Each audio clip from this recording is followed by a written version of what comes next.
So, how to delete your watch later videos in easiest ways. Yun lang, nagbubulol ako. Pero yung pinakamadaling paraan, easiest way. So, una, buksan nyo lang yung watch later videos. Tapos, di ba yung may mga red lines na siya? Ayan, napanood ko na silang lahat. Then, easiest way.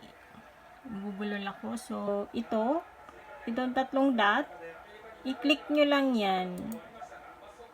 So, remove watch videos. So, remove. Then, refresh.